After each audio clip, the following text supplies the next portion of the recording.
Well, Bulla from Sonolasti, and that's in Fiji, which is great, the Doubletree Resort. And yes, I found myself the gym, which I usually do. People say I'm mad, but I'm not the only one, because there is one other guy in here with me. I'm sure you'll recognise him. It's Harrison Reid from Bondi Rescue. Bulla! Bulla! Hey, how are you? Yeah, don't know where everyone else has gone. No. I'm pretty sure that around the bar last night I saw many people, but they're obviously not worried about it. I think the Bulla hour catches a few out. Yeah. So you're here on holiday, is it? Or yes, here on holiday, so it's for a few days to escape and do nothing. Oh, brilliant. So, of course, you can't go far from water, though. No, exactly. Got to Right be close. on the waterfront. And the sun. I don't like the cold, so got to be where the sun is. Now, Bondi Rescue, of course, hugely popular around the world. Has it surprised the guys how big it's become? Yeah, it's massive. I think it's in it's about over 190 countries now, so... It's amazing the places that when people come up to you and say where they're from, you go, wow, that's some of the places you've actually never heard of before in my life. So it's quite cool. And you've been with them for a few seasons now. Yeah, 4 years now. 4 years. Yeah. Now, as being a Kiwi, a young Kiwi coming into it, did you find it difficult to get into it? Because it's pretty, I mean, a lot of the ones that have been there grew up with the little nippers and worked their way through. How difficult was it for you to get in there? Or are they really welcoming? Yeah. It was hard to start off with. Obviously, they want to take people who live in the area, and I was very fortunate to get a start on the traineeship, which is just like as an apprentice, and kind of worked my way through. So. Yeah, very fortunate to be there because obviously you'd think someone from around the area, like all the others that do work there, do get the start. Yeah, and how often do you have to train? I mean, you're in here keeping up your fitness now. Obviously, you don't want to let it slide between seasons, but what's the training regime like for you guys? Because, you've got to be at your peak physical fitness, don't you? We have a fitness test at the start of the season in September, so that consists of an 800 metre time swim.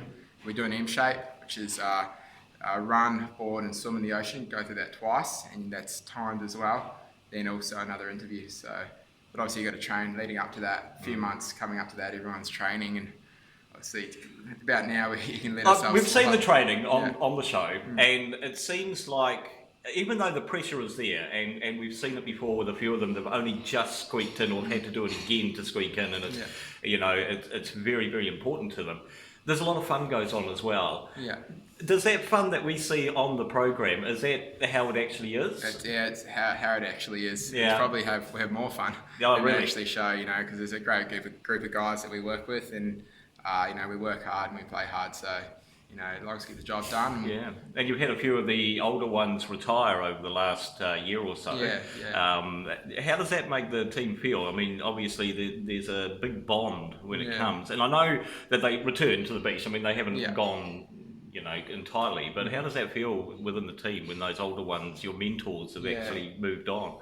I think it kind of makes us grow up a bit, our younger ones, because if stuff does go wrong, you kind of look to those older ones and go, all right, what do we do now, and obviously that's to do with experience. The more you're down there, the more things you do, the more scenarios you come across, and you just kind of wing your way through, and then if it happens again, because you've learned from that previous experience.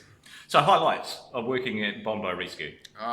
Probably just the crowds and the days you have down there, like on a busy day, on a Sunday or the public holidays, between 30 and 40,000 people with 5 lifeguards working. So you get under the pump, but they're the best days. The days go quick and they're really rewarding.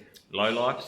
Or low lights, shall I say? Yeah, you get a few idiots down there and all that, and you get a lot of backpackers, and they come down there to have a good time. They come from these landlocked countries, or very cold, and the water's not as warm as we have it, and they just can't believe it. They just go mad. So it's good. It always, when I watch the program, I'm always amazed at how many people go in swimming in jean shorts and t-shirts. Yeah, exactly. I mean, trying to get that message through for you guys must be really frustrating at times. Yeah, it is frustrating, but the way we, instead of getting angry about it, we look at it, go, hey, look, if it wasn't for them, we wouldn't have a job. So, well, that's a good way of putting it. Yeah, exactly. Good way of putting it. So, for all the swimmers, not just here but back in Aussie and New Zealand, what's your one piece of advice you could give for staying safe with the water? Definitely swim at a patrol beach when there's flags, and I know here in New Zealand, back in New Zealand, there's it's not all year round the patrol. So if you are going to go for a swim, make sure you do swim with someone else. So